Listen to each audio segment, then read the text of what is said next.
Welcome to Velocity, the Vista Chamber podcast. I'm your host, Rachel Beld, and it's my privilege to interview the movers, shakers, and change makers impacting the Vista community and beyond. Today, I am thrilled to have our new fire chief, Gerard Washington, with me today. Welcome, Gerard. I'm glad to have you. Thank you. Happy to be here. Yes, I'd like to share a little bit about Chief Washington, who comes to the City of Vista with 32 years of experience, including working as an assistant fire chief of the Milwaukee Fire Department, where he led diversity and inclusion initiatives for fire cadet and firefighter recruitment, receiving national attention. He also led the Fire 2020 initiative, which is a program funded by the Department of Homeland Security, focusing on building effective service delivery to multicultural communities. Washington holds a master's degree in business management and a bachelor's degree in public administration with a minor in psychology. I'm sure that comes in handy. And he's also a United States War College graduate in leadership development. He's passionate about developing and mentoring future leaders and is an expert in organizational effectiveness within the fire service. Welcome. Thank you for being here. Happy to be here. Thank you for having me. I truly appreciate it. Of course. So I want to know, and I know our Vista residents want to know, how did you come to fire service? How did that start for you? Did you always want to be a firefighter? Yes. To answer the question, yes, I always wanted to be a firefighter. Very interesting enough that there was a fire station in my community, and I would visit it as a small child. And I really do mean a small child, about 5 years old. And I just always knew I wanted to be a firefighter. Seeing those pieces of equipment roll out of that fire station, lights and siren and blazing down the street, I thought was pretty neat. I would visit the fire station, and as I not only tell people that I come in contact with, but I remind firefighters the impact they have on people's lives in non-emergency situations as well. And case in point, when I would visit the fire station, none of the firefighters looked like me. And with that being said, they were very encouraging, telling me to get good grades, stay out of trouble, and I could be a firefighter one day. And so as I got older, I would visit that station. And lo and behold, I was very fortunate enough to do well on a placement test and became a Milwaukee firefighter. That's awesome. I think it's important to just reiterate the importance that exposure to different careers, exposure to different people in your life can really open doors for you. Oftentimes kiddos, we talk a lot about workforce development, career development here at the Chamber because talent attraction is an important thing for our members. And it's interesting because young children, they only know the jobs that they're exposed to. And so oftentimes people choose careers based on just what's in front of them. So it's so interesting that you had a fire station in your neighborhood and you thought these really cool engines and thought that they were cool dudes and you wanted to go and check it out. And that's great that they were so encouraging to you and inspiring you to be a firefighter. Did you envision yourself kind of like the romanticized way, like running into a burning building and like running out carrying a small child? Did you ever think about it in that kind of hero terms? No. Yeah. But I lived that. I never thought of it prior to becoming a firefighter, but actually when I got on the job, those type of things did happen organically. But it was very rewarding when you feel like you made an impact. And for me, just as rewarding, it's not just all about the rescue. It's also about the connections you make with people in the public. Yeah. And people come back to you later and say what an impact you had on them. Just like the firefighters back in Engine 30 and Ladder 12 back in the day in Milwaukee had on me. So it's important that it's not just about the emergency scene, it's about the non-emergency scenes. Yeah, exactly. So tell me how you made the leap from Milwaukee to Vista. So I'm curious how that happened. Sure. Well, it was a leap of faith, that's for sure. Mm-hmm. Long story short, I was a fire chief in the village of Menominee Falls, which is a suburb of Milwaukee. I had been retired from Milwaukee a year, COVID hit, and I was actually helping place the fire chief from Menominee Falls. And the vice president of the company I was working for asked me, he said, "Can you do me a favor? Menominee Falls chief just stepped down. We need an interim." I'm about 4 hours away. He lived in Illinois. And I said, "You're not trying to trick me back into firefighting, are you? I'm retired. I'm done with this." He says, No, I wouldn't do that. And I said, "Actually, I'm about 4 minutes away. I can do that." I went and was the interim chief. And within the first couple of days, I looked around and thought, you know what? I think I'm the person that could help here and my experience. And put my hat in the ring late. I had to go through the same hoops as the previous individuals that were applying for that job. was successful, got the job, and had been in that job for about 3 years. And a recruiter reached out to me and basically saw and understood what I did in the falls and thought I'd be a perfect fit for Vista. Left me a message, sent me the brochure via email. I go online, do some research. I have family on this side of the country. And I went to the boss, my wife, and said, listen to this voicemail. And she says, yeah, let's do it. And so I said, okay, now, well, I think I'm going to get this job. And she says, really? I said, I don't talk like this normally, but I just feel confident in seeing the assessment center that was being put together, the multiple panels involving the public, internal and external stakeholders. I loved that venue. And I was very blessed and successful in getting this awesome job. That's great. It's so interesting that you mentioned the stakeholder panels and the process for selecting department directors, because it's a relatively new process. I think you were the first to go through. We had John Conley, our city manager, was promoted just before they started the recruitment, I think. And so that's interesting that was attractive to you because it was new, and it was honestly, for our community, it was a little bit different than what people had been used to. And I think people were kind of nervous. What is this going to look like? How is this going to function? Does it make sense to have people choose their own boss? I mean, I think people really didn't understand what the process would be like. And so to see a successful recruitment, to see somebody come through the process like you and other folks now who've gone through the process, who are the right choice and who represent Vista so well. And it's turned out it to be a positive thing for our community and for our city government.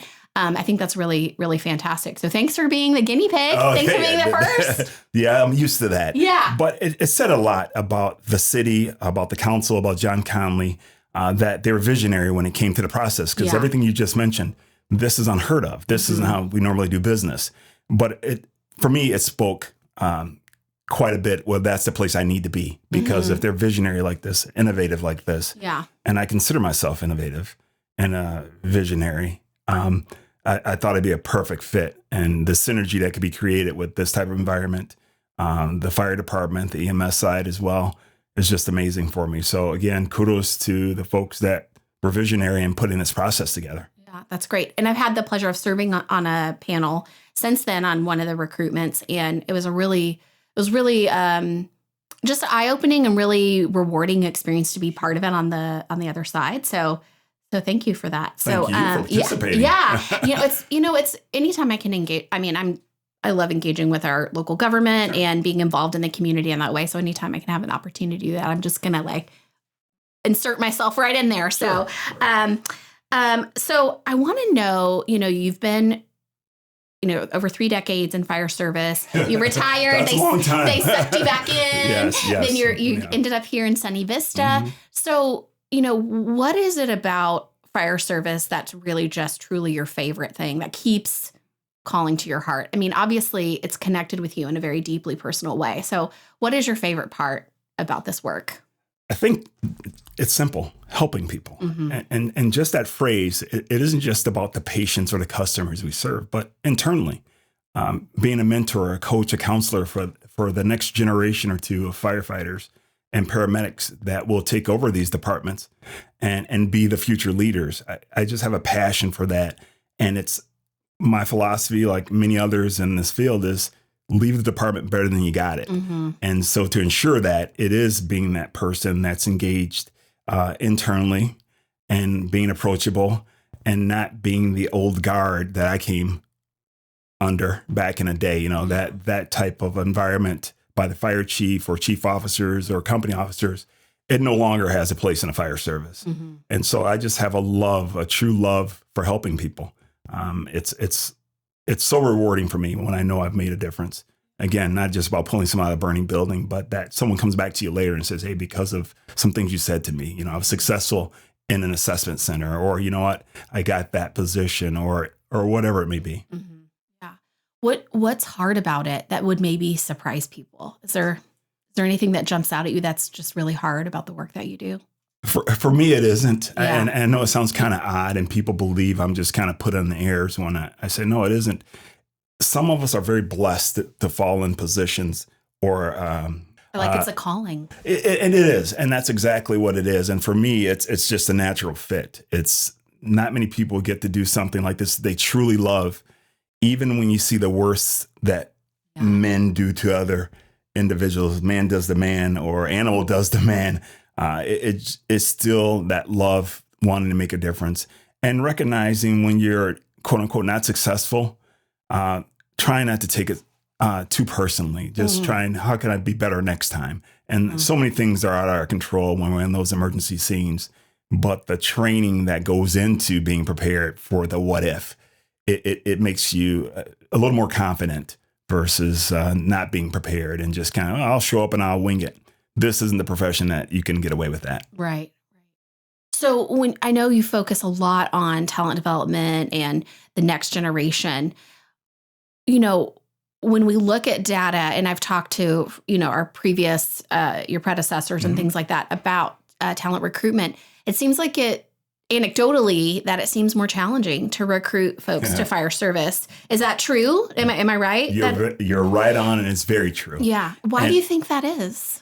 I just think that it's a profession now. It's not seen like it was back in the day. When you think about your neighborhood firefighter, your neighborhood police officer, there was this, this expectation, them being put on a pedestal, seen as role models, and a lot of individuals wanted to be like that. Now there's so many opportunities out there. We mentioned COVID a couple of times already. People working from home. A lot of people feel more comfortable in those zones. And so with that, it's us rebranding. How do we recruit? To your point, we're looking for talent. And some people don't know they want to be in the fire service or to be a paramedic. And it's giving them the opportunity to see behind the curtain.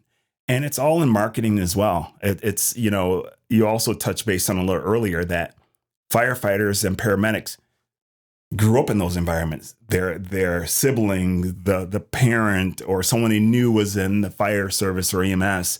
And so they could see or visit the stations, and they had that leg up, so to speak.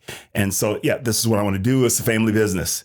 Now, not so much. And so a lot of individuals are starting their own businesses and things like that. We just have to find a way of tapping into the talent that's out there. Military, those are transitioning from military. There's a perfect opportunity to see if this is a good fit for them and their families. And if so, how do we onboard them and get them to be a firefighter, paramedic? Yeah. Well, the physical and mental demands of being a firefighter too are extreme. So it's not, you have to be selective with the recruitment process. And so what are some ways you think that maybe either Vista is being innovative or could be maybe for talent attraction? Do you have any thoughts about that? I have a lot of thoughts about that. and it's a work in progress. Yeah. And it's working with John Conley, it's working with HR, it's working with the council, and it's using some of the best practices from not only here in the state of California, but across the country. And I've been somewhat successful in recruiting with programs that we've stood up, and some of these very programs that we're starting to stand up here in Vista. Like youth programs, like Explorers and things like that? Absolutely. Yeah. Explorers transitioning to cadet program. We're standing up the cadet program, formerly known as the Explorer program. Okay. And getting into high schools and working with Dr. Doyle and seeing if there's opportunities to have like academies for EMS and fire, and getting juniors and seniors in high school interested in the fire service. It's also working with the colleges as well. We obviously have academies that are built for fire academies and EMS. And so having that talent pool, that's a pipeline to departments. And truth be told, we're all fishing in the same pond. I mean, when you look at our partners very close to Vista here, we're all trying to get the same talent, and the numbers are dwindling. So we have to separate ourselves from the others. Well, what it is about Vista versus Carlsbad, Oceanside, and places like that, it's culture. It's that family feel, and Vista is known for grit. That's the buzzword, and it's true. I've seen it with my own eyes. And so those are the things that we need to build on when we want to attract the best and brightest. And, you have to make people feel like they belong. And so, as I mentioned a little earlier about the climate I came under, there wasn't much of that. There were words that were being used in the fire stations that you could never use. You would lose your job, and rightfully so. And it's people feeling safe. And we're recognizing now it's not just about the individual that you hire, it's their families. Mm-hmm. They worry about their loved ones when they go off to work every day. Are they going to be safe? And this is where we have to build that trust with the family and include them as well. And also have that extra set of eyes and ears when their loved one is not at the station, but at home, and be able to reach out to us to assist them if they're going through something. Mm-hmm. So it's recognizing the talent, the individual, but also the family around them, and ensuring that we keep protecting them and giving them the best services and equipment and training so they are successful. And pay. Yeah. That's a big factor. Pay is a big factor. And also housing affordability, I think, is also a factor. When you have, and I don't know specifically the data around the fire service, but particularly in education, when you have teachers who have to drive an hour and a half to the district where they teach, it's difficult, right, to recruit. So, sure. There's a lot that layers into. You can, culture is a huge piece of it, mm-hmm. and all that, but there are also really tangible, like number-driven things sure. that impact where somebody can end up working. And housing affordability in San Diego County is definitely something to think about. Right? You're right on point with that. All those things you said, you're absolutely right. And those are the things that we look at as well, and trying to be innovative when it comes to those things, and working with the city and working with others to make it affordable some way, somehow. And again, some of the best practices across the country, there is information out there. Yeah. It's just, are we interested in it, and does it work here? And, right. and everything doesn't work across the board. We understand that, right. but we got to be willing to at least try. I know that I mentioned that I'm interested in government. I follow our council meetings, and I know a while ago a development came through to the council and was approved, and I think it's under construction or under development, where they were focused on housing for, sheriff, firefighters, public servants, and in kind of prioritizing that. So it's interesting to see more of that potentially coming through. I know you're not a housing developer, but it impacts your team. And so it's definitely something important to think about. So thank you for that. Yeah. So I want to talk about technology for a minute, because technology is changing at such a rapid pace. And so I'm curious, when you think about AI, or you mm-hmm. think about the internet, or you think about ways that, we're walking around with smartphones in our pockets, what are some ways that you've seen technology benefit the fire department, either in Vista or anywhere? Just tell me a little bit about that. Absolutely. In the gear we wear, it's not as heavy and bulky, it's more protective. Mm-hmm. The vehicles we drive in, right, more safety conscious, also being environmentally friendly. Yeah. The training that we do, be it thermal imaging cameras, to see through the smoke, so to speak. There are so many advances when it comes to those type of equipment that it's evolving. I mean, literally yearly. And so you're trying to stay ahead of the curve and see what's the best. And does it fit the department in which you're a part of? Mm-hmm. And it's reaching out across the country. I mean, that's the one thing that's really neat about our profession, that I can pick up the phone and literally call straight across the country. Someone will take my call and assist me with whatever I'm looking for. And so having connections back in Wisconsin and across the country is definitely going to benefit us here in the City of Vista. It already has, with some initiatives that we're standing up. And you talk about technology, we have an opportunity to beta test some equipment that I've been working with a company for the last 3 or 4 years. And I think it's going to be a great fit here in Vista and North County. And so it is to assist firefighters. We're able to take their biometrics while they're in the building. Mm. We're able to see what they're seeing inside the buildings, where before you would never have that opportunity, right? Wow. You're talking on the radios and listening and trying to imagine what they're seeing inside. So it is, you mentioned AI and all the things that are happening. These are things that are assisting us to be more successful. But here's the important thing. It's technology, right? Technology fails. Mm-hmm. The one thing we have to ensure in everyone that we train and work with is, worst case scenario, this camera you're using goes out. Now what?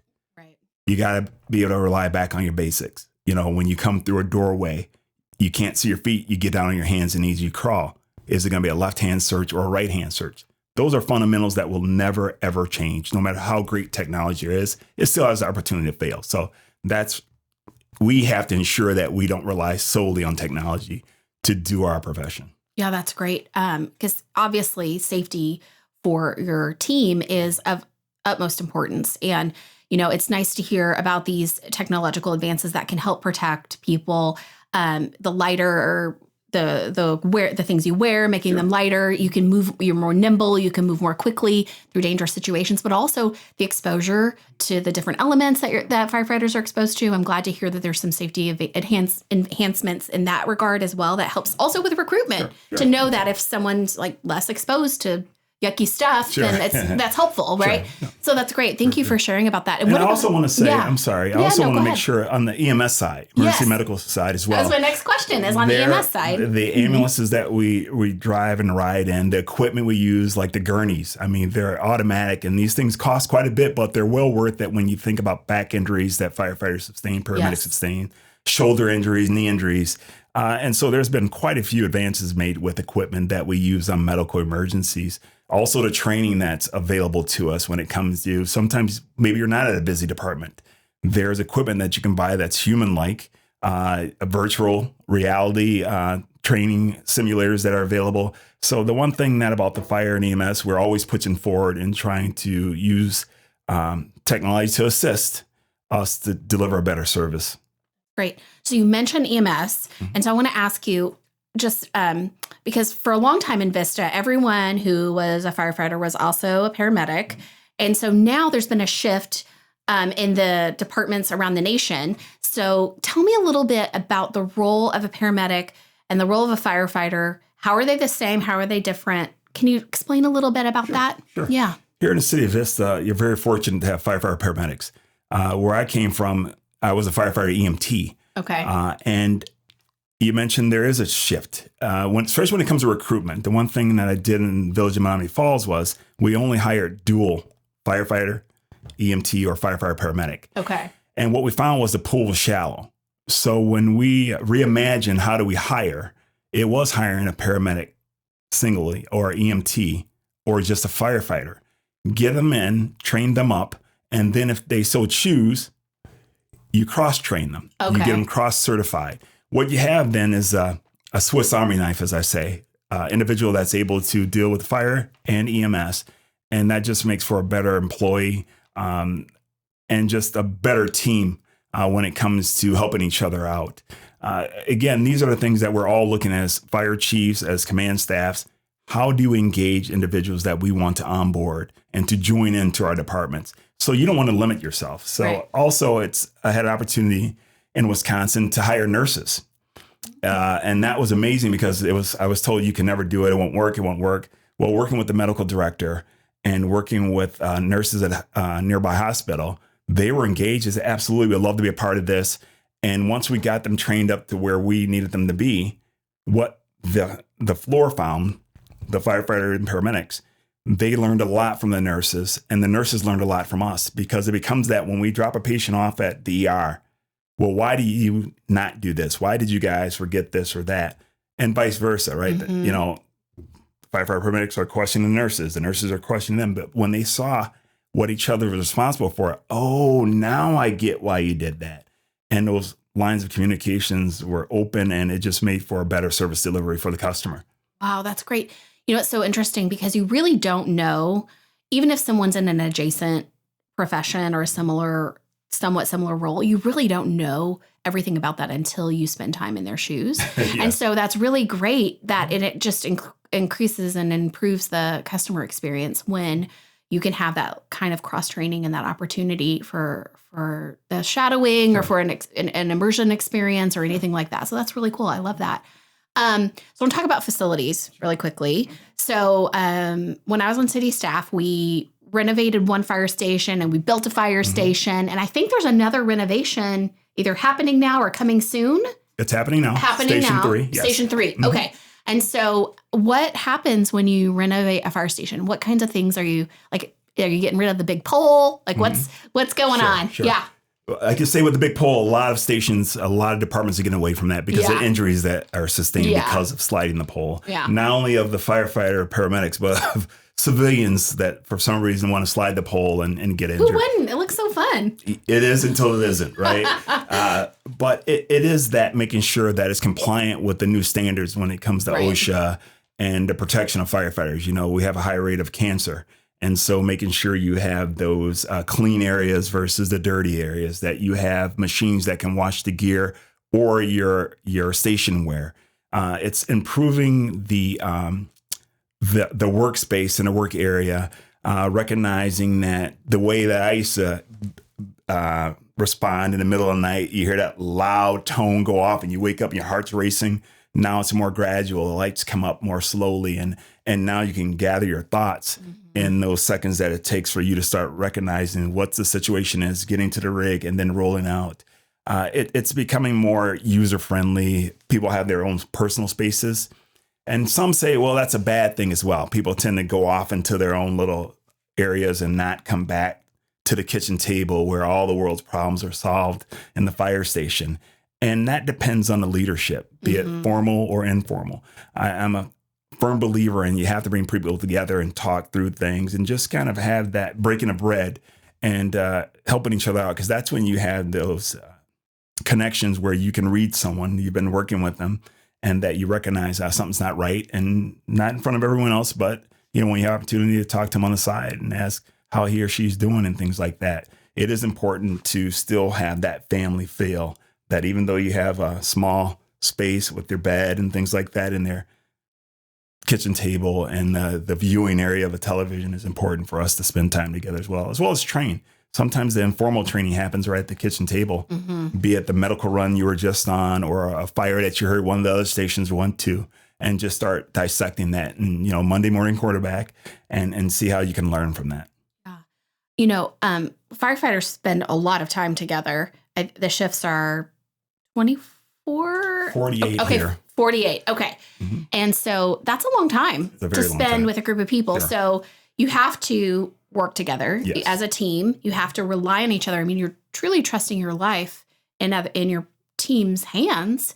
And so having an effective team and having it really be a functioning familial unit is important. So I think you're right. It does come down to leadership, but it's nice to know that the spaces can be designed in such a way where it can be conducive to that type of relationship development and ongoing training and communication and all of that. So thank you for that. So is there anything that you want people to know about fire service in general or about the Vista Fire Department that I haven't asked you or that we haven't talked about? Is there anything that you just really want people to know? Sure. I think it's important to realize what an amazing department City of Vista has. That was also a draw for me because it's one of those that I could have rode out my time in Village of Menominee Falls and had it very easy. To see the opportunities here and where this department has been, where it was when I got hired, and where I know we're going to go with assistance from the floor, the city, and the public.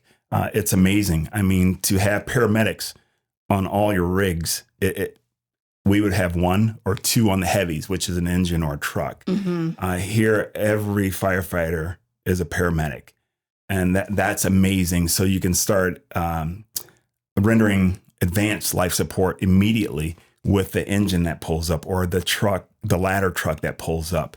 Where I've come from, you had to wait for those specialists that are paramedics to arrive on scene. And just the way they train here is amazing. The drop borders, so the neighboring communities working together as one, training together here in the North Zone. The cooperation is amazing, and it's nothing that I've ever experienced in my 32 plus years in the fire service. And so it's that reassurance that we're working extremely hard to give the best service. I say this often when it comes to what we do. I, as a fire chief, along with my command staff, have to ensure that we take care of the personnel first and foremost in order for them to take care of the public. And so it's ensuring that they're mentally and physically okay, that their families are okay because they're leaving their families sometimes 48 hours, 72 hours, 96 hours, and making sure the whole person is ready to work. And here they are. I mentioned the word grit earlier. There is a tremendous amount of grit here.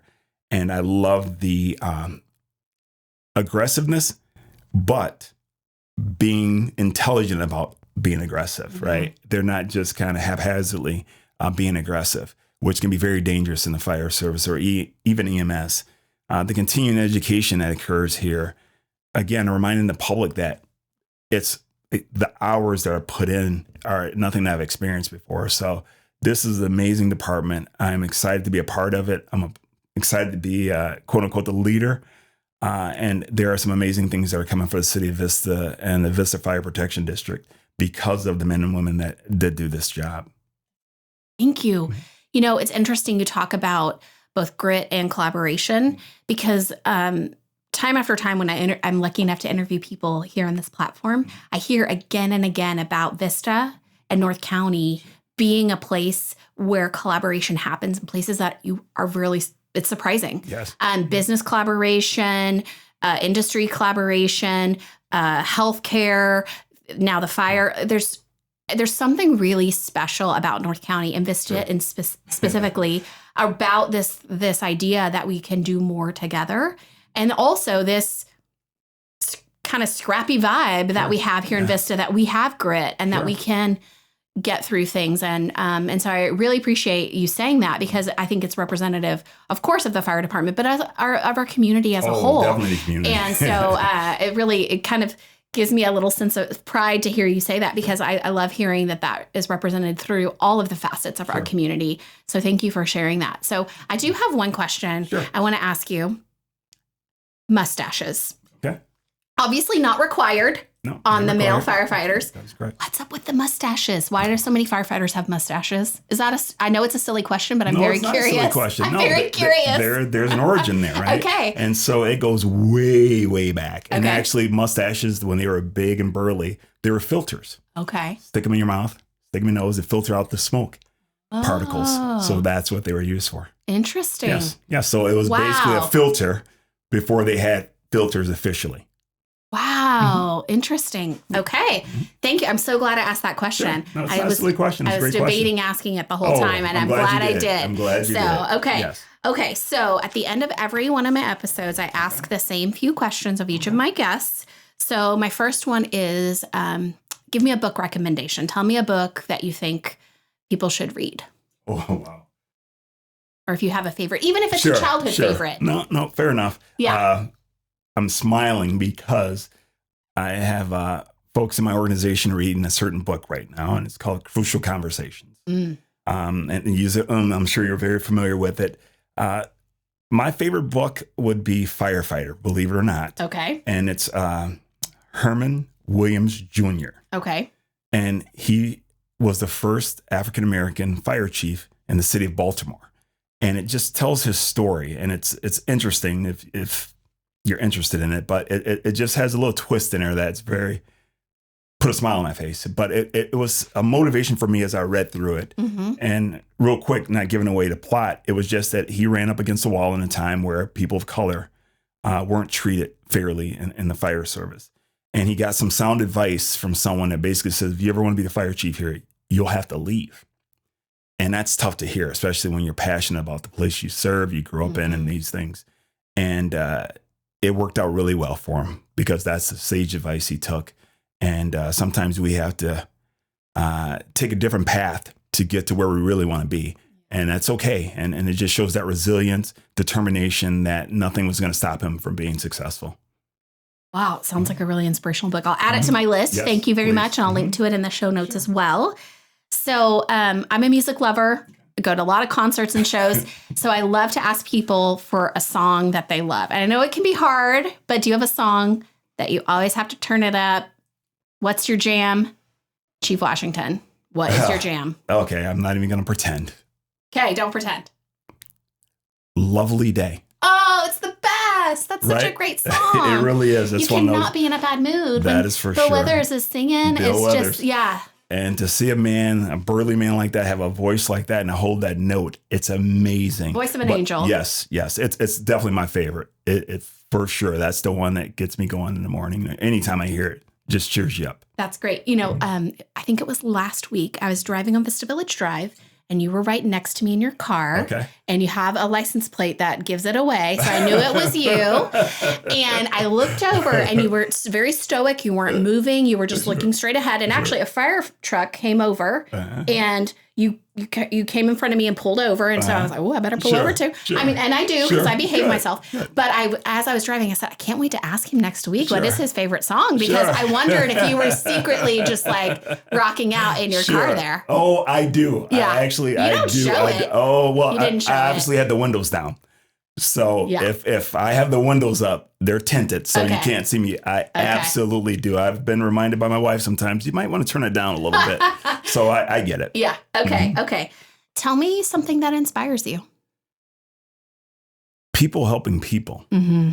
It really does. I think, and especially in this day and age where it's easy to kind of drive by or walk by or not be engaged with your fellow neighbor. Mm-hmm.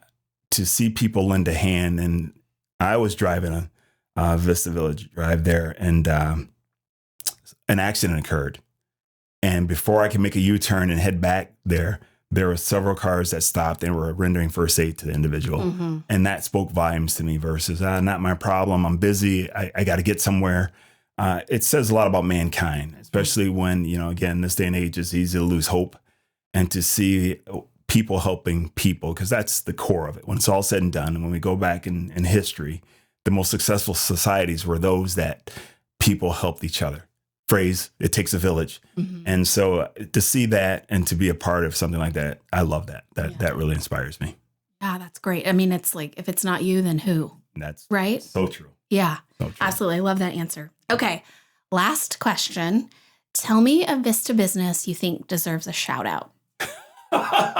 Oh boy, you don't want me to be here long, do you? Wow, that's a tough one. I'll tell you that oftentimes the suggestions that come from this question are people that I interview in the future. So, okay. And nobody's going to be mad at you. And and you could say too if you want. Sure. I'll tell you this. Okay.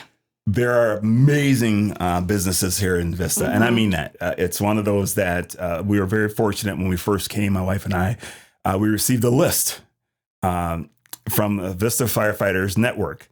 They provide a care package for my wife, a welcoming package, and in it had a list of places to go and eat and visit. And I will say, like I said, there are many. And so I will just throw one out there. And I know it's one of hers and my son's favorite because we had it before he went back to school.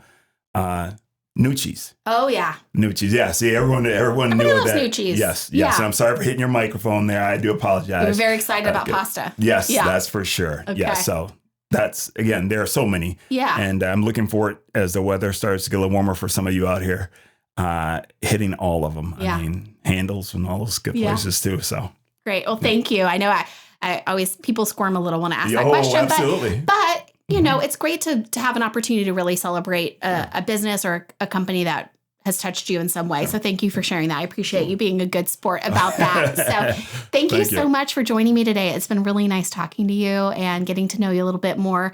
And I have a lot of thoughts and ideas on how the Chamber can help make some connections for you with regard to workforce connections. And we have an internship program and some other things that I'd love to talk to you more about. Well, we can visit that offline.